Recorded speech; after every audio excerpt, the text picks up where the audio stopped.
Hello friends, வருஷத்தில் ஒரு தடவை எப்படியும் இருமல், காய்ச்சல், சளி, வீசிங்னு ஏதாச்சும் ஒன்று நம்மளோட பாடியில் ஒட்டி இந்த மாதிரி தான் இந்த தடவையும் இருமல், சளி, வீசிங்னு சொல்லிட்டு ஸ்டார்ட் பண்ணியாச்சு. ரொம்ப அதிகமாக நம்மளை கஷ்டப்படுத்துறதுக்கு முன்னாடி நம்மளே டாக்டர்கிட்ட போய் கன்சல்டிங் பண்ணிவிட்டு டேப்லெட்டே வாங்கிட்டு வந்துடலான்னு தான் நானும் போயிருந்தேன். டாக்டரை பார்த்து கன்சல்டிங்லாம் பண்ணிவிட்டு அதுக்கப்புறமா டேப்லெட் அங்கே எப்போவும் தருவாங்க, இந்த தடவை இல்லைன்னு சொல்லிட்டாங்க.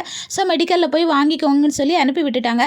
அங்கே இருந்து 1 மைல் தூரத்துக்கு அப்படியே நடந்து வந்து பாபா மெடிக்கலில் வந்து டோக்கனை போட்டுட்டு உட்காந்தாச்சு. 15 நிமிஷமாக உட்காந்தாச்சு. அதுக்கப்புறமா தான் என்னோட டோக்கன் வந்துச்சு. மெடிசன்லாம் வாங்கிட்டு அதுக்கப்புறமா ஹஸ்பண்டுக்கு கால் பிக்கப் பண்ணுறதுக்கு வர சொல்லியிருந்தேன்னா அது கால் பண்ணி 10 நிமிஷம் கழிஞ்சதுக்கு அப்புறமா தான் அவங்களும் வந்து பிக்கப் பண்ணியிருந்தாங்க. அதுக்கப்புறமா வந்து டிஃபனை பண்ணி சாப்பிட்றதுக்குள்ளே போதும்னு ஆயிரம் இல்லையான்னு சொல்லிட்டு பெருசாக குழம்பு எதுவும் வைக்க முடியல. அதனால அடுப்பில் கல்லை வச்சு தோசையை ஊற்றி பொடியை போட்டு அதில் நல்லெண்ணெயை விட்டு பிள்ளைங்களுக்கு சூப்பராக மடித்து கொடுத்தாச்சு. காலையில் வச்சிருந்த கடலை குழம்பை சூடு பண்ணி ஹஸ்பண்டுக்கு பொடி தோசையோட ஊற்றி நைட்டு டின்னரை முடிச்சாச்சு.